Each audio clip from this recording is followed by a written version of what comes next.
pues bienvenidos a todos a Trazos, a los que estáis aquí presencialmente y a los que nos están viendo por ese agujerito, que ahí hoy parece que hay un montón de gente online, bueno, lo que tiene la lluvia. Y nada, daros la bienvenida. ¿Hay alguien por ahí? Sí. Pasa, pasa. Hola.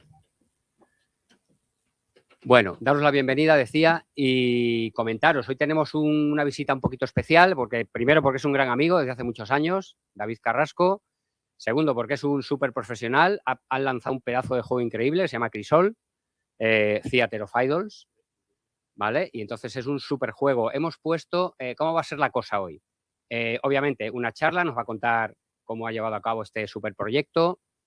Y luego vamos a subir, bueno, al final haremos una pequeña ronda de preguntas si queréis preguntar algo, pero luego en cualquier caso subiremos a la planta de arriba y tendremos un picoteo, haremos un poquito de networking y tenéis 2 licencias abiertas para que podáis jugar y probar el juego.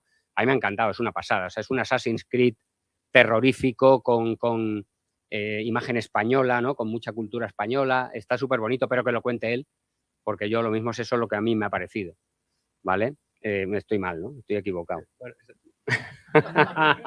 nos hemos aproximado. Bueno, ligeramente. Bueno, una aproximación. Es un juego. Vale, es un juego. Hasta ahí acertado.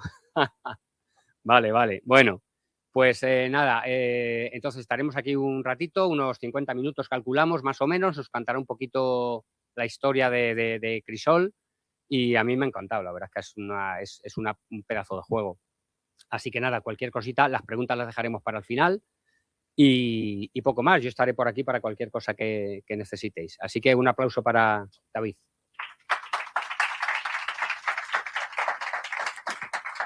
Muchas gracias. ¿Qué tal? ¿Cómo estáis? Muy buenas, bienvenidos, bienvenidas. Bienvenidos a todo el mundo que ha venido por aquí hoy, que nos ve desde casa. Venimos pues desde el 10 de febrero que lanzamos Crisol Theater of Idols. Yo soy, como decía el bueno de Juan, David Carrasco, y así me voy a presentar muy rápidamente, aunque ahora os voy a contar un poquito más. Muy buenas, bienvenidos, bienvenidas, adelante. Es el momento ahora, antes de que empiece a contar cosas. Aunque ya lo más interesante lo ha dicho Juan. Bueno, pues muy rápidamente, Vermila Studios, que es la empresa que ha creado todo esto, pues básicamente es un estudio español que fundamos mi socio David Tornero, que es el director creativo, y yo, David Carrasco, que soy el director general y productor ejecutivo de Crisol Theater of Idols. Perdón, que estábamos aquí haciendo juegos de luces. No, nada, ya está todo organizado. Y nada, así, ¿por qué ocurre todo esto? ¿Por qué ocurre Vermila Studios? Pues allá por hace muchos años, en el año 2017, 2018 más o menos, David Tornero vino a presentar una idea a una aceleradora de proyectos que tenía dentro de otra academia que ya no existe, donde también tuve el placer de conocer a Juan. Pasen y vean. Adelante, al fondo del sitio, muy buenas. Y con ese proyecto, esa idea original que traía, que él había pensado hacía muchísimos años sobre, pues, visitando Córdoba en el 2005, 2007 o por ahí, y con todo ese momento ominoso, adelante, muy buenas, los santos y los pasos y todas estas cosas. Él muy fan de las películas de terror de los 80, dijo, ¿qué pasaría si todas estas imágenes, todos estos santos, todas estas estatuas cobraran vida y mataran a todo el mundo? De ahí surgió esa idea original que poco a poco fue evolucionando y se convirtió en Crisol.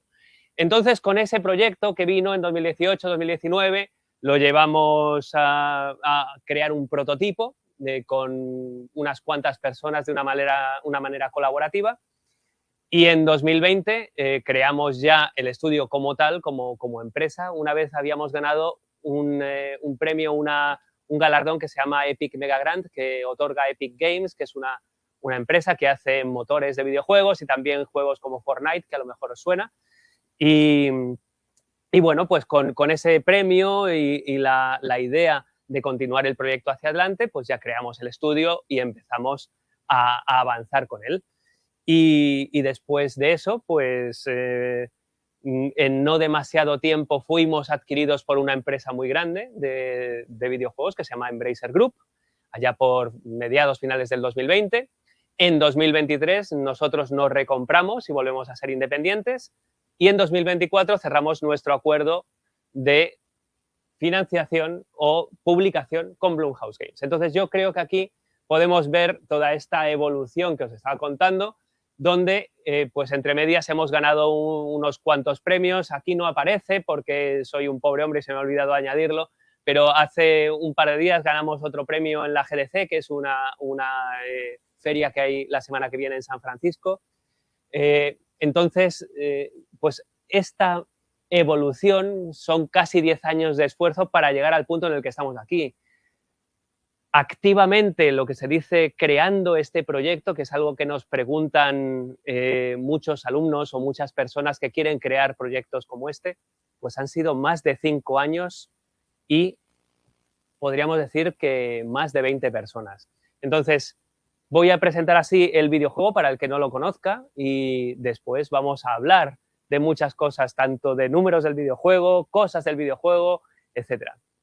Crisol City of Idols es un survival horror al más puro estilo Resident Evil, del Resident Evil 7, 8, en primera persona. Por lo tanto, tenemos ese componente de tensión, donde los enemigos son mucho más poderosos que nosotros, donde tenemos espacios un poco más cerrados, que te dan cierta sensación de intranquilidad, etcétera. No sabes muy bien dónde van a aparecer los siguientes enemigos, el sonido es muy atmosférico, etcétera.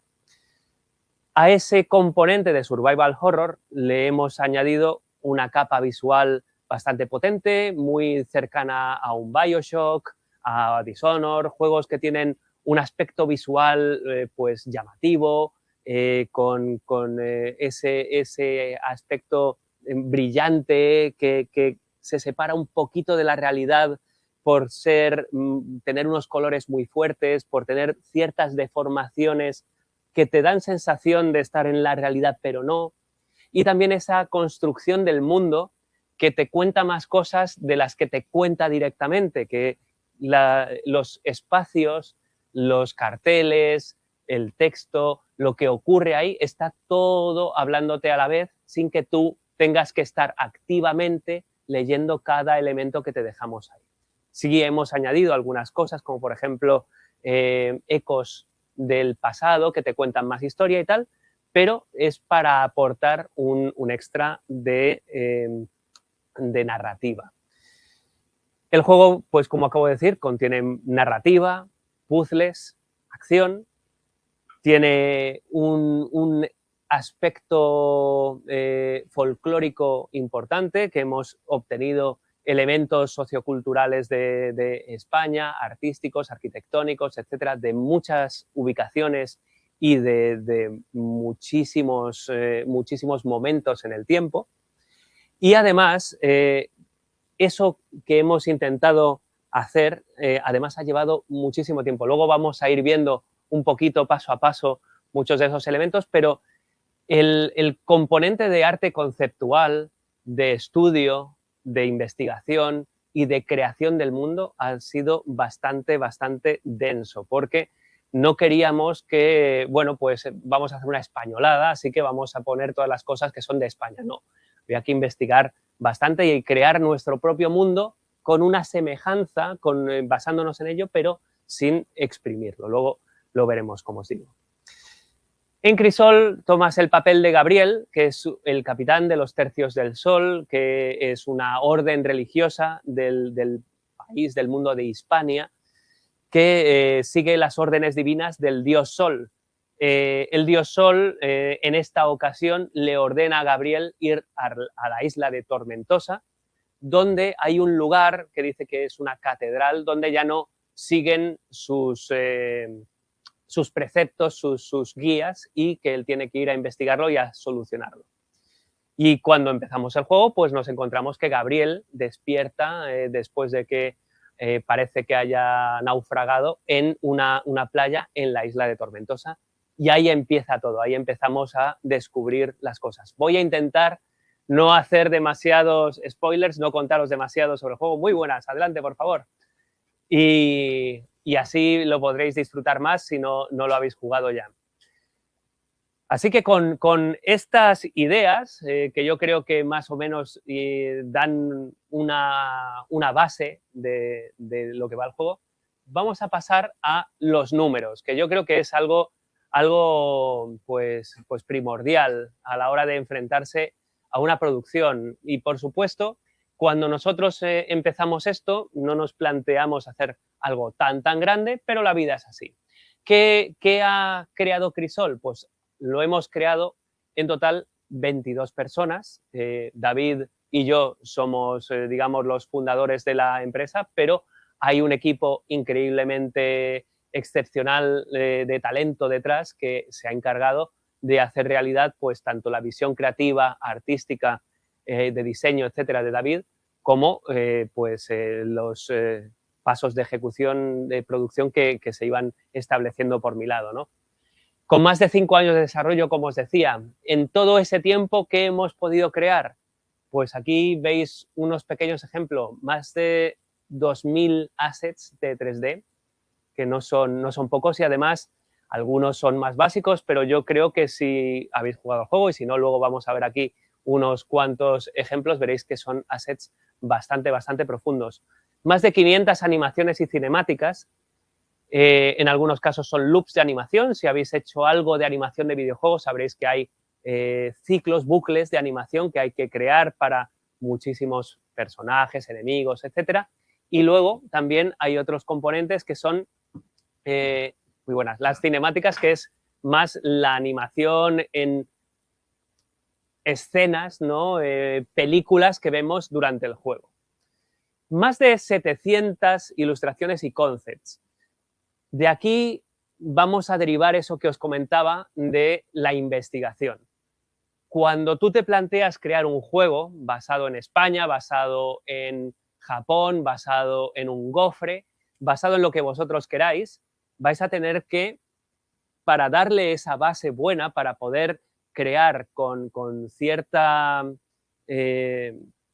estructura, y más si quieres establecer un mundo creíble y un mundo que tenga coherencia, que esté conectado de una manera eficaz, pues necesitas hacer muchas ilustraciones, investigar muchísimo. Tendríais que ver los tablones de los ilustradores y de concept, que eran inmensos, donde pues entraban en distintos pueblos, iglesias, parajes, de todo. Muy buenas, bienvenidos, bienvenidas. Y bueno, pues iban sacando una y otra imágenes de todo eso, y luego, a partir de cientos, miles de esas imágenes de iglesias, de monasterios, pequeñas plazas, pueblos abandonados, espacios en ruinas, pueblos no abandonados, pero antiguos que se hayan modificado poco, de todo. Incluso muchísimas fotografías antiguas de los años 20, de los años 40. Con todo eso se empezó a crear ya la ilustración. Pero no puede, o sea, tú puedes empezar a hacer cosas, pero si no tienes una base buena, lo que vas a ir creando no va a tener esa coherencia, no va a tener una integración, ¿no? Y una vez empiezas a crear y continúas, ya vas estableciendo la identidad artística del proyecto, ¿no? Ya todo lo que vas a hacer va a estar interconectado, y es lo que ocurre en Crisol, que cuando tú estás jugando o cuando ves imágenes, etcétera, no te parece que estén desvinculadas, no parece que las haya creado un ilustrador u otro, que se haya planteado algo más adelante o más atrás en el proyecto, etcétera. Pasa. Adelante, por favor. Entonces, con esa visión, ¿no?, de crear algo coherente, tenemos esas 700 ilustraciones y concepts que luego dan lugar a todo lo que se ha ido creando para el juego. Pero si no tenemos esas ilustraciones, esos concepts, esa base identitaria del proyecto, luego lo que te sale es, bueno, mira, es que esta fase o este espacio se nota que no tiene nada que ver conceptualmente con este otro. O es muy importante, especialmente en juegos que son más largos, que tienen un componente narrativo fuerte, que necesitas establecer un espacio de world building, ¿verdad?, de creación de mundo, que esa identidad esté muy, muy bien estructurada. Esto me lleva a que tenemos un proyecto de casi 1,5 millones de archivos entre todo lo que se ha desarrollado, que son cientos de miles de líneas de código repartidos en cientos de archivos, más música, imágenes, modelos, etcétera, etcétera. Música, sonido, etcétera. 1,5 millones de archivos. Así que haceos una idea, cada vez que se hace una build, ¿no?, que se hace una creación del ejecutable del proyecto, ¿cuánto se tarda? Se tarda un ratito. ¿Algún número más? Sin ánimo de dejaros ahí con esto y no meternos en la parte más bonita. Pues lanzamos con más de 300.000 wishlists en 4 plataformas. Cuando tú te enfrentas a una sola plataforma, es un reto, pero es un reto más asumible. Una vez empiezas a abrir el abanico, empieza a ser más complicado, especialmente cuando trabajas con Unreal Engine. Unreal Engine es un motor muy potente que te permite hacer muchas cosas. Adelante, por favor. Muy buenas, bienvenido. Que te permite hacer muchísimas cosas y crear entornos increíblemente detallados y con una forma de juego mucho más compleja en muchos casos que Unity. Pero a la vez, cuando tú creas en Unity, esos proyectos son mucho más sencillos de establecer para más plataformas que en Unreal Engine, porque luego hay que toquetear muchas más cositas, especialmente cuando estás trabajando con componentes como puede ser Houdini, que a lo mejor alguno de vosotros lo conoce, con gráficos de alta definición, en algunos casos, pues, texturas de muy alta gama, tecnologías que tiene Unreal Engine como Nanite o Lumen, que te permite crear espacios pues visualmente increíbles. En algunos casos, por ejemplo, Lumen te genera iluminación en tiempo real y te ayuda a la hora de jugar, porque hace entornos curiosos y tal, pero a la hora de trabajar, a la hora de crear, Lumen es muy interesante porque no tienes que hacer una cosa que se llama vaquear o cocinar los espacios y puedes estar modificando la iluminación para que quede como tú quieres y como se va a ver en el juego final, sin tener que ir en cada momento, cada vez que tocas algo, volviendo a crear esa composición final, ¿no? Entonces, cuando trabajas con PC, PS5, Xbox, etcétera, en Unreal Engine, con Nanite, con Lumen, con Houdini, con tal, es un esfuerzo extra y que tenéis que tener muy en cuenta si os vais a plantear hacer un proyecto, que eso va a llevar tiempo, dinero y mucho, mucho esfuerzo. Unas 12 horas de juego que tiene Crisol. Hemos visto personas que han tardado en terminarlo unas 10, 11, 12 horas, algunas personas 15. Estamos por ahí. Dentro del juego tenemos 5 armas y 10 habilidades especiales de Gabriel y está dividido en 5 bloques. Ese prólogo que a lo mejor podéis probar arriba, 3 episodios que te van contando un bloque de la aventura en cada caso y el final del juego. Entonces, a la hora de asumir el proyecto, era mucho más sencillo establecerlo en esos bloques e ir viendo cómo esos bloques se iban construyendo, etcétera, etcétera, que hacer un todo en uno, ¿no? Y decir, vámonos con todo el juego. Cuando es un equipo mucho más grande, 100, 200, 500 personas, a lo mejor es más asumible, pero con equipos más pequeños es más interesante tomar bloques más pequeños e intentar que esos bloques, que esos esfuerzos estén más concentrados. Luego, para los que habéis venido más tarde, luego haremos preguntas, así que no os preocupéis ahora, si eso, quedaos con ellas en la cabeza. Os decía antes, lo que pasa es que ahora ya habéis visto un poquito más.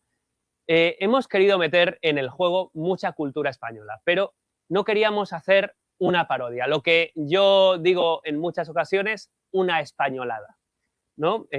Parodia, me están haciendo una caricatura de todo esto, y no era el objetivo. Hay muchos juegos que lo hacen, tanto de España como de otro montón de países y de otro montón de cosas, pero no era la intención. Queríamos simplemente utilizar esa base cultural, todo ese arte, todo eso que habíamos vivido y que nosotros tenemos una conexión profunda por haber crecido con ello desde pequeños, ¿no?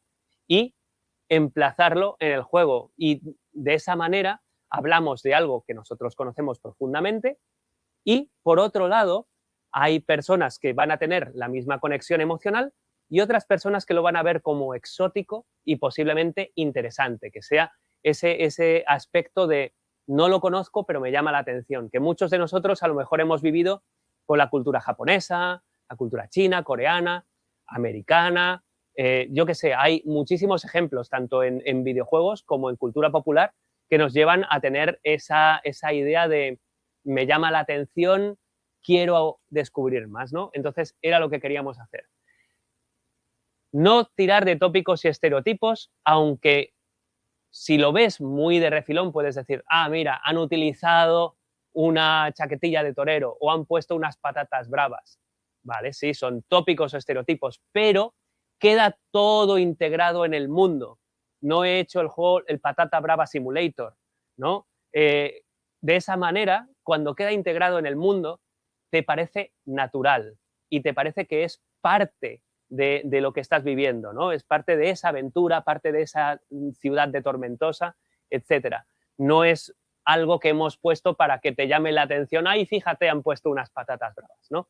Queda todo integrado y queda todo coherente. Y había que buscar un equilibrio entre lo real y lo fantástico, ¿no? Cuando haces un videojuego, y en este caso nuestro objetivo era crear un mundo que no nos pusiera limitaciones, por lo tanto, no lo hago en España, lo hago en Hispania, ¿no? He creado el mundo de Hispania, en la isla de Tormentosa, y ahí yo puedo hacer lo que quiera, no tengo que basarme en ninguna historia real, no tengo que decir estoy en Galicia o estoy en Toledo, no. Esto es lo que yo quiero porque es mi mundo, pero he utilizado ese equilibrio, ese componente de recuerdo la cultura española y lo integro en el proyecto como base, ¿verdad? Como base identitaria. Pero en ningún caso buscamos decir, esto es España, esto es una religión que existe, etcétera, etcétera. De hecho, luego cuando vayamos a ver imágenes, etcétera, de la religión del juego, os va a llamar la atención, os va a recordar a cosas que existen, y de hecho os voy a mostrar cosas que existen, pero son llamadas a esos recuerdos o son referencias. No queremos en ningún caso decir esta es la Catedral de Burgos. ¿Okay? Esto es basado, hemos utilizado estas cosas como referencia. Gracias a ello hemos hecho ese tributo a nuestra propia identidad, a lo que conocemos y a lo que hemos vivido. De aquí, pues, lo que os decía, todo esto nos puede llamar la atención, nos puede hacer recordar a España, ¿no? Y a mucha gente, cuando les muestras esto, dirán, ah, sí, eso es España, ¿no? Pues queríamos, de alguna manera, tener todos estos componentes y atraer la atención hacia el juego, pero dándole esa vuelta. Hablábamos de Hispania y Tormentosa antes, ¿verdad? Queríamos combinar ese componente nostálgico de los pueblos antiguos, de esos espacios que hemos visitado en muchas ocasiones, que en algunos momentos hemos visto a veces medio destruidos, hay una feria que fui en tal lugar, ese pueblo de un amigo o el mío, con la fantasía, con componentes que nos desconectaban de la realidad, ¿no? Entonces, aquí tenéis unos cuantos concepts que son nuestros propios, basados muchos de ellos en pueblos reales y combinando Aquí podéis ver elementos muy de finales del siglo XIX, principios del XX, con componentes más medievales que hay abajo o componentes barrocos, góticos, etc. Entonces, hay esa combinación de momentos, de líneas artísticas, etc., donde nosotros lo que queríamos era tener nuestro propio mundo, nuestra propia historia, nuestro propio estándar, nuestra propia tradición, etc. Y con ello, pues sacarte de la realidad, porque si todo el tiempo estás viendo cosas que te recuerdan a cosas, pero ninguna es esa cosa, al final desaparece la conexión con la realidad y te metes en el mundo de Tormentosa. Hablábamos de religiones.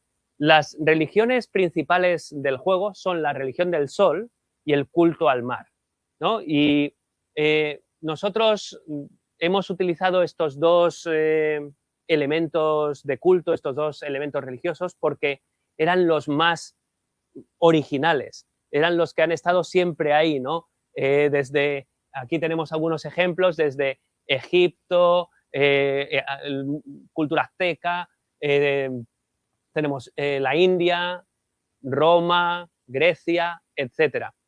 ¿Por qué? Porque tú mirabas para arriba, el sol, ahí está, que da calor y luz, es nuestro Dios. O sea, era evidente, ¿no? Directamente, era una manera muy rápida de pensar, ese es nuestro Dios, ¿no? Y lo mismo para el mar. Muchos pueblos que tenían el mar al lado les daba esa comida, les proporcionaba otro montón de elementos, etc. Entonces podían hacer comercio. Entonces el sol y el mar, como componentes primitivos de culto y de religión, eran lo más importante, ¿no? Lo más, el núcleo fuerte. Y por eso los hemos utilizado en el juego, dándoles nuestra propia visión y creando pues ese culto al mar que tiene la isla de Tormentosa y que trabaja con colores muy relacionados con el mar y una identidad que veremos dentro de todo lo que hay en Tormentosa muy relacionado al mar. Y por el otro lado, Gabriel, que tiene esa protección de la religión del sol, ¿no? Y que viene con los tonos dorados, rojos, amarillos, y que también podremos ver en las armas, etcétera, incluso en el interfaz de usuario. Y hablaba yo de Gabriel. Gabriel, nuestro personaje principal, os decía que era el capitán de los tercios del sol, basado conceptualmente en esos tercios militares, en esos tercios de Flandes, ¿no? Y como podemos ver ya de fábrica, viene con esos colores amarillos y rojos que hacen referencia a la bandera española, pero también al sol, a ese color fuerte, ¿no? que para nosotros era esa conexión. Y los mismos colores nos conectan con la sangre, con el heroísmo, Entonces, Gabriel es la representación de todo eso. Es, como veis, todo su... Aquí no tengo el casco porque no lo hemos puesto, pero el casco también hace una referencia a esos tercios de Flandes y el traje con el escudo del sol que podéis ver ahí, etcétera. Por lo tanto, todo está integrado, ¿no? Tiene coherencia identitaria, pero a la vez hace referencias, ¿no? Que era nuestro objetivo final. La Plañidera, otro personaje que también ha llamado muchísimo la atención y si, bueno, aquí hay muchas personas muy jóvenes y posiblemente lo conozcan solamente por haberlo leído o haberlo visto, pero eran mujeres, excepcionalmente mujeres, que se las contrataba para ir a sepelios o simplemente para ir a tumbas a llorar a los muertos, ¿no? Podemos ver, llevaban esa mantilla tapándose la cara, ese componente de encaje, ¿no? El negro. Y nosotros queríamos conectar ese objeto de llanto, ¿no? y de tristeza con la imagen visual y llevárnosla a nuestro terreno fantástico. ¿Cómo lo hicimos? Pues creando la Plañidera, un personaje que es también muy llamativo, que si habéis jugado y si no, bueno, lo veréis, tiene mucha conexión con los cuervos, los cuervos tienen ese componente de conexión con la muerte, ¿no?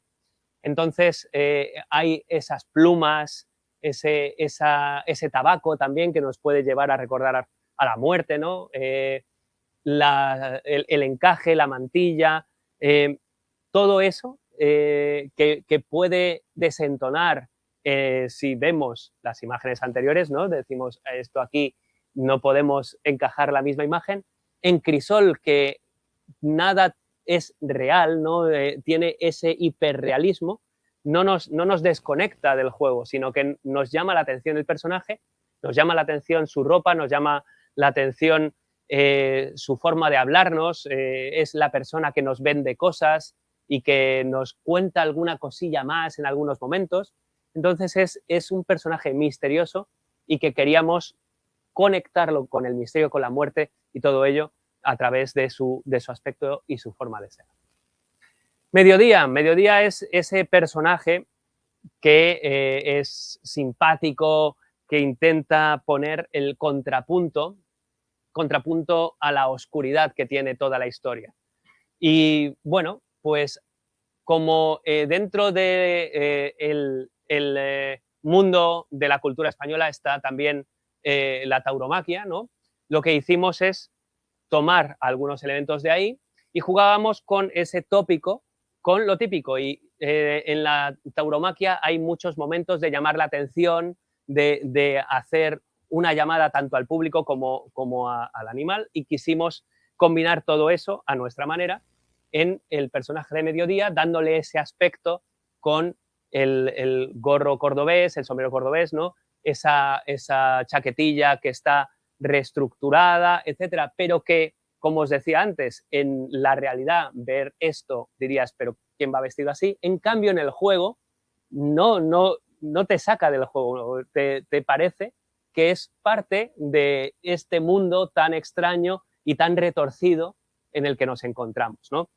Tiene esa personalidad, como os decía, alegre, simpática, etcétera, porque el juego, todos los tonos que tiene el juego son bastante oscuros. Entonces, hay momentos en los que nos gusta jugar con el contrapunto emocional, tanto a veces con la imagen, en algunos objetos que son más alegres, etcétera, como con los personajes, en este caso Mediodía, que te devuelve un poquito de alegría en ese espíritu tan tenso y tan denso que tiene el juego. Una pequeña encuesta cuando nos paramos a hablar de enemigos. Se ha hablado mucho de este enemigo, al que nosotros llamamos cariñosamente astillado, y han dicho que son muchas cosas. Vamos a ver con esta encuesta qué creéis que son. Pueden ser marionetas, pueden ser animatrónicos, o quizás pueden ser figuras de madera policromadas que podemos encontrar en iglesias y catedrales de España y otros muchos lugares. Quizá, ¿no? Bueno, tal vez sean figuras de madera policromada que podamos encontrar en iglesias y catedrales y conventos y etcétera, etcétera, en España y en otros muchos lugares. ¿Por qué viene todo esto? Porque hay mucha gente que ha dicho que el juego son marionetas o que son muñecas o que... No. Pero eso viene muchas veces de personas que no han estado en estos lugares, que no lo conocen y que hablan un poquito de las referencias que tienen. En cambio, muchas de las personas que están aquí, que están en casa, habréis ido a una catedral, habréis ido a un convento, a una iglesia románica y habréis encontrado este tipo de imágenes que están hechas en madera y están pintadas y repintadas una y otra vez, creando estas formas, ¿no? Estos colores, esta textura, pero que con el tiempo, debido a la humedad que hay en Tormentosa, porque Tormentosa es una isla, como hemos dicho, pues la pintura no aguanta, se va resquebrajando, se va estropeando la madera, etcétera, y tenemos esas imágenes que nos van demostrando que no se han creado ayer estos ídolos, sino que han estado ahí desde hace mucho tiempo, ¿no? Y esto es lo que hablamos muchas veces, de contar cosas sin decírtelas directamente. ¡Oh! Estos ídolos llevan aquí muchísimo tiempo. No. Si tú juegas y lo ves, en tu mente va quedándose y tiene ese sentido, esa sensación de vejez, de casi poder oler la estatua, ¿no? Si habéis estado en alguna de esas iglesias y habéis olido esa humedad, esos vapores, etcétera, cuando llegáis y veis estos enemigos, podéis casi percibir su olor, ¿no? Aquí podéis ver, por ejemplo, alguno de los puntos de referencia, diría, que hemos tomado para construir esta estatua de astillado, ¿no? Vimos que tenía esa cabeza rota antes de ser rehecha, ¿no? Y nos parecía que quedaría extremadamente, pues, inquietante poder ponerla nosotros así y que tuviera esa sensación de valle inquietante, ¿no? Parece vivo, pero no, tiene los ojos de cristal, pero parece humano, pero está partido. Y además, si habéis jugado, y si no podréis jugar arriba, veréis que sus movimientos son humanos, pero antinaturales. Eso quiere decir que, aunque tiene las estructuras de conexión de los codos, las rodillas, etcétera, veréis que se mueven mucho más allá de lo que se puede mover un humano, incluso pueden girar sobre sí mismas, pueden levantarse tumbando totalmente el cuerpo como si fueran contorsionistas, etcétera. Entonces, ese componente de esto no tendría que estar actuando así, te añade a esa sensación de tensión y de desagrado. Como es nuestro enemigo principal, nosotros no quisimos hacer una sola variante. Hicimos distintas variantes visuales, aquí hay 3 de ellas, pero hay alguna más, y además también hicimos variantes de armas. Hay con tridente, podéis ver ahí, con dinamita, con ballestas.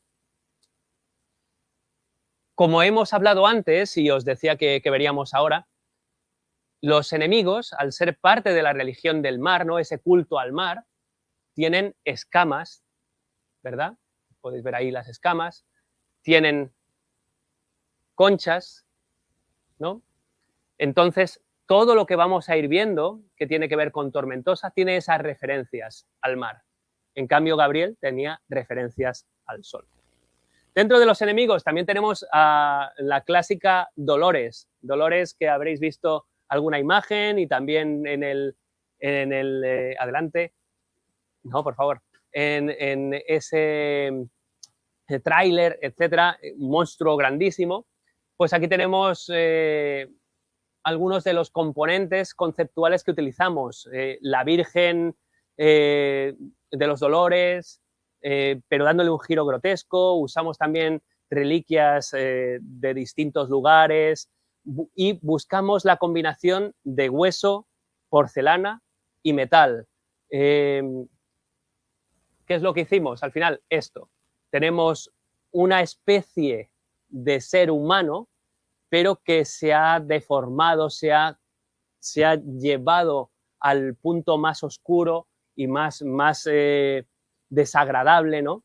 Más terrorífico, pero que quiere mantener un poco su humanidad, y de ahí esa máscara que está llorando, ya veremos por qué si jugáis, y que está tapando esa inhumanidad que tiene detrás y que está protegida por metal, protegiendo lo que si jugáis también podréis ver que tiene pues mucho que ver con su corazón y lo que lleva dentro, ¿no?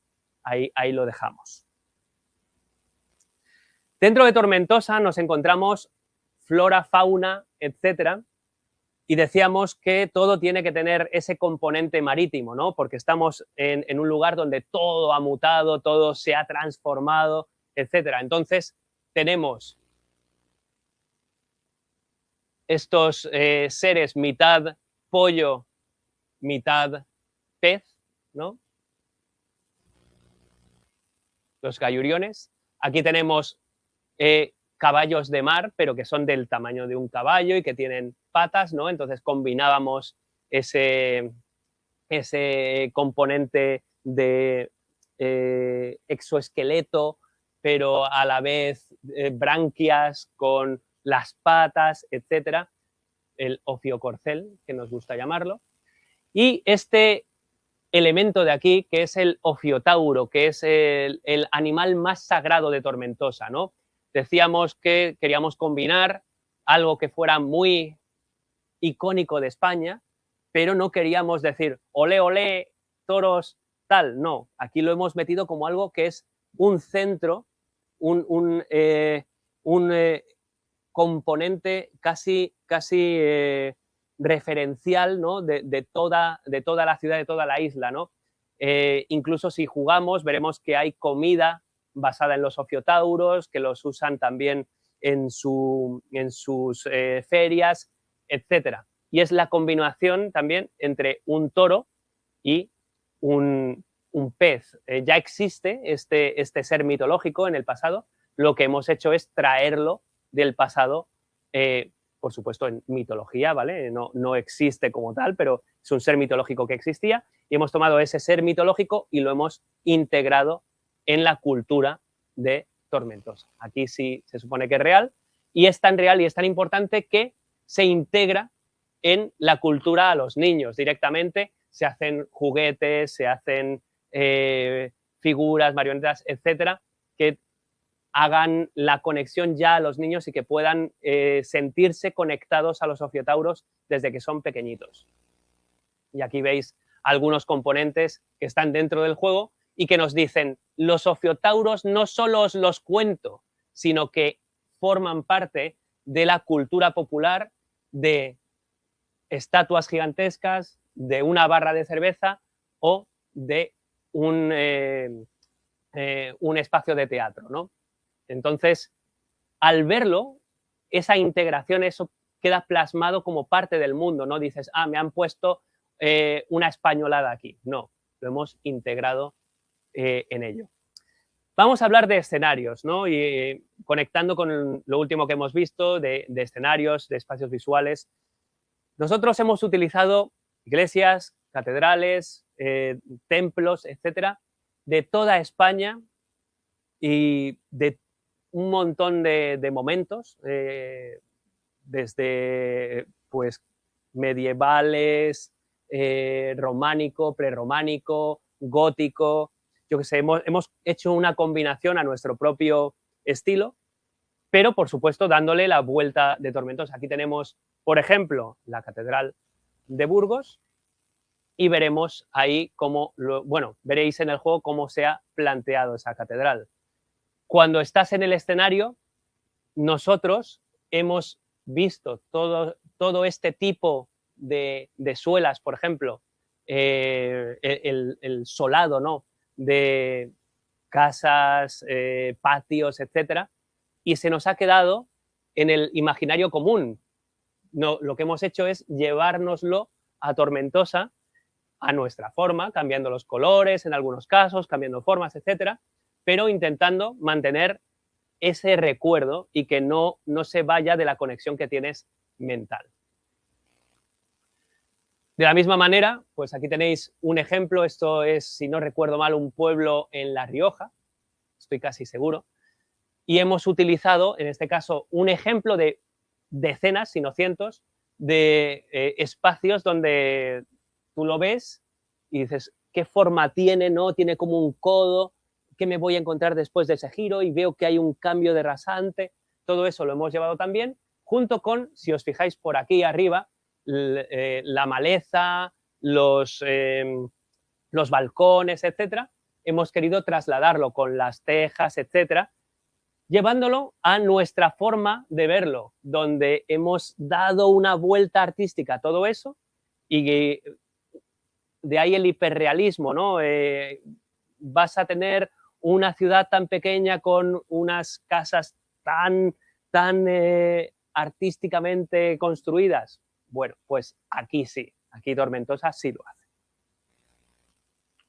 Y aquí tenéis algunos ejemplos con zoom de todo ello, junto con los elementos de las ventanas, etcétera, etcétera.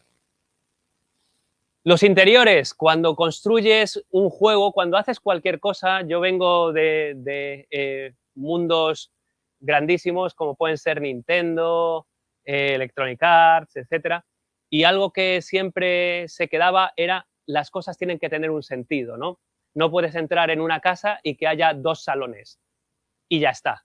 No, en una casa normalmente hay un cuarto donde está la gente junta, un dormitorio, 2 dormitorios, X, tal vez una cocinita o una cosa pequeñita donde puedan cocinar. ¿Por qué? Porque ahí vive la gente, ¿no? Pues aquí era lo mismo. Los interiores teníamos que crearlos de tal forma que cuando estás dentro no te sorprende, sino que te parece natural. E intentamos hacerlo así, tanto con las casas como con los espacios de trabajo.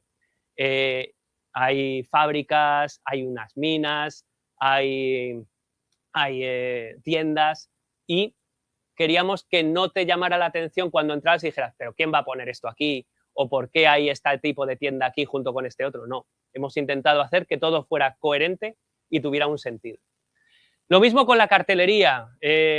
Hemos intentado que nuestra cartelería esté basada en cartelería de distintos momentos en el tiempo dentro de España, tanto para ferias como para hacer referencia a un montón de elementos. Aquí tenéis algunos ejemplos de cartelería que veréis dentro del juego. Incluso también publicidad y anuncios, ¿no? Con la Ofiocola, que es nuestra propia versión de un refresco de cola. Si lo tienen también en otros juegos, ¿por qué nosotros no? Pero si os fijáis, tenemos esa referencia a la pezuña del Ofiotauro, tenemos esa referencia a la sirena, ¿no? Y todo eso lo veíamos también en nuestros carteles anteriores, para mantener la coherencia identitaria, muy importante. Lo mismo con el interfaz. Nosotros venimos de otro mundo, venimos de Hispania, somos Gabriel, seguimos el culto al sol, y esa interfaz tiene que ser un shock, tiene que ser algo que para Gabriel sea natural, aunque Gabriel, él no está viendo esto, pero nosotros somos Gabriel, ¿no? Y tenemos el dorado, el rojo y un estilo, si os fijáis, artístico, que no es el que nos vamos a encontrar en Tormentosa. Tenemos esa especie de dualidad.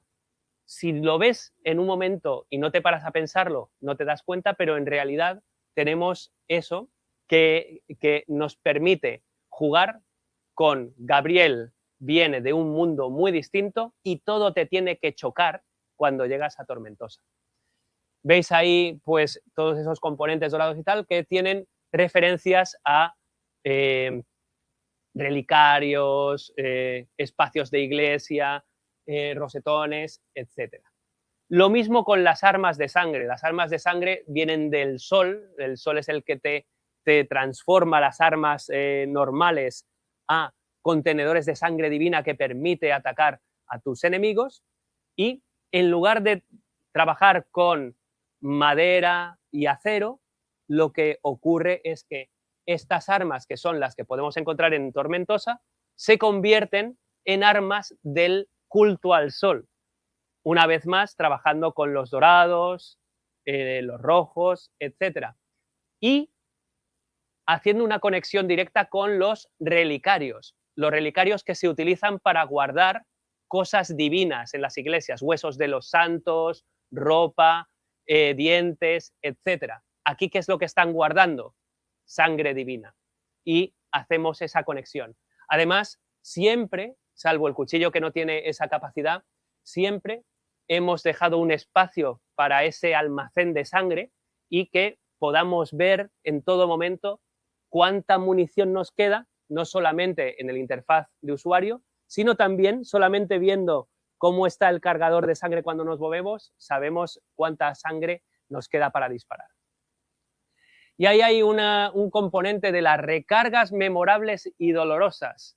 esas recargas memorables y dolorosas, hicimos muchos intentos o muchas versiones de las distintas recargas y nos quedamos con esas recargas que absorben sangre de Gabriel y la llevan al interior de las armas, pues que sea lo más memorable, que sea lo más doloroso, lo más visceral posible.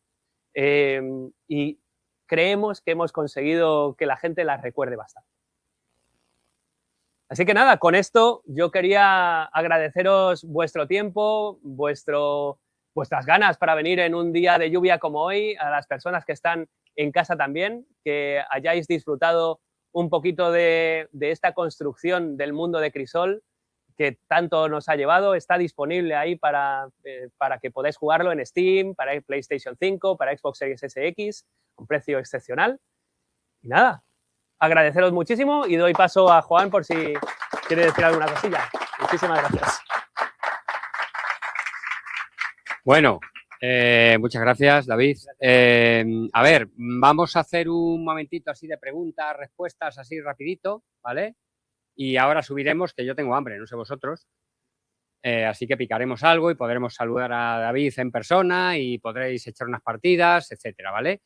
Lo que ha dicho él, está a la venta. Yo me he comprado 2 licencias en un momento. O sea que, y vale 2 duros. Me encantaría tener un amigo millonario. Así que comprad el juego si podéis. ¿Preguntas? ¿Alguien? Sí. No, es más como un Resident Evil 7-8, donde tú tienes un espacio, o sea, es en primera persona. Bueno, lo vas a poder ver arriba, pero es en primera persona en lugar de ser como un Doom o como un Call of Duty que tiene una acción trepidante, es mucho más pausado, combates más densos, con enemigos más fuertes, etcétera. Mucha narrativa y un componente de puzzles también que tienes que ir resolviendo. ¿Más preguntas? Sí. Hola, ¿qué tal? Ay. Muchísimas gracias.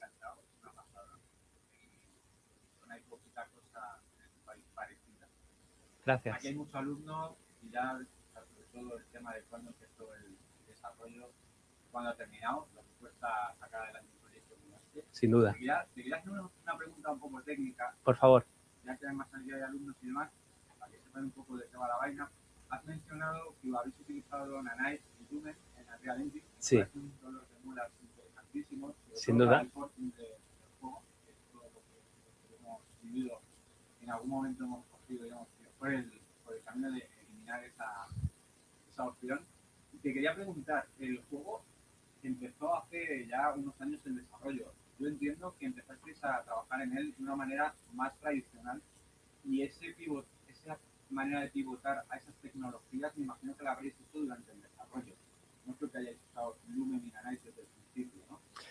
Me alegra que me hagas esa pregunta, muy buena además y muy interesante, porque es quizá una pregunta que no nos han hecho nunca. Nosotros empezamos con Unreal Engine 4 en el año 2017, donde esas tecnologías eran ciencia ficción, y ganamos el Epic Mega Grant, ese galardón, en 2019.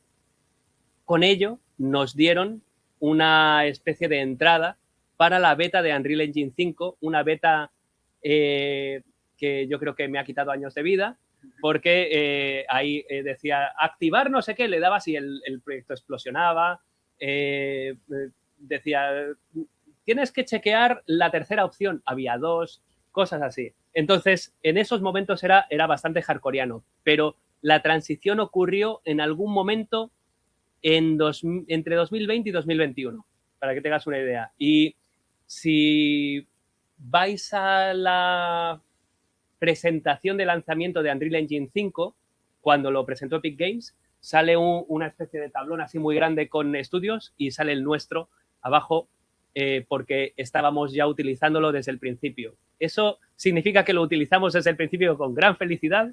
No, fue hardcoreano to the max. Pero gracias a eso ahora somos bastante expertos en Unreal Engine 5 y hemos podido aprovechar muchas cosas. Ahora mismo nosotros estamos con 5.5. Ya está la 5.7 disponible y tal. Lo que pasa es que cada vez que haces un salto son 18.500 pruebas, cambios de cosillas. Entonces, ya con la 5.5 el rendimiento es evidentemente mejor que en la 5.3, la 5.2, 5.4 incluso. Entonces, esas tecnologías te ayudan bastante a hacer cosas, no son la panacea. Hay que saber tratarlas muy bien. Y yo desde aquí animo a los alumnos a descubrir el maravilloso mundo de Unreal, porque vais a tener trabajo seguro, pero a la vez id preparados mentalmente, porque es un mundo de craso dolor y en el que podéis acabar como yo. Así lo dejo. Muchas gracias. No sé si he podido resolver. Realmente, sí. ¿Más preguntas, chicos? ¿Por ahí? Hola, ¿qué tal? Muchas gracias. Y te quería comentar de todo lo que habéis incluido de España, de las catedrales, las armas y demás, ¿cuál ha sido la que más ilusión te ha hecho plasmar en el juego? Además de la tortilla española. Bueno, sí, muchísimas gracias, muy buena pregunta. La tortilla española está por ahí, es una receta de uno de nuestros compañeros, de la madre de uno de nuestros compañeros, y está bastante rica. Os animo a descubrirla. Quizás, y debido a la importancia en el juego, la Catedral del Mar, que se llama en el juego la Catedral de Dolores, donde está la tumba de Dolores, etc. Bueno, yo creo que ese es el elemento que más ilusión nos puede hacer debido a la gran importancia que tiene, tanto en cuanto al papel de Gabriel teniendo que ir allí, etcétera, como cuando llegas, que es tan imponente, tan bonita, con los molinos de agua a los lados, etcétera, las ruedas y tal. De una manera menos ominosa, a lo mejor os puedo decir, a mí me hace mucha ilusión en el bar, dos cosas del bar. El serrín del suelo, que es una chorrada, pero si habéis estado en bares españoles clásicos, ese serrín no se ve en muchos otros lugares. Y los platos con las comiditas, con las raciones, etcétera, dentro de la barra del bar, también eso me hace mucha ilusión. Pero cosas como el dominó,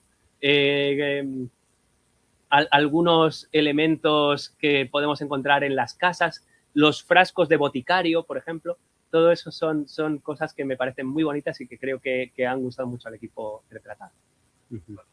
No, por Dios, gracias a ti. ¿Cómo te gustan los bares, eh? Ay. Bueno, chicos, ¿por qué no seguimos arriba? ¿Vais a poder echar partida? ¿Querías alguna pregunta, Sergio? ¿Sí? Voy a ver. Miremos. Que tiene que estar Sergio en todo, macho. Porque si no... A ver, ¿esto qué es? A ver... ¿Aquí? Aquí. Aquí, a ver... me recuerda un poco también al juego de Nosferatu. Vale. Preguntas. ¿Dónde? Bienvenido. Parece que no.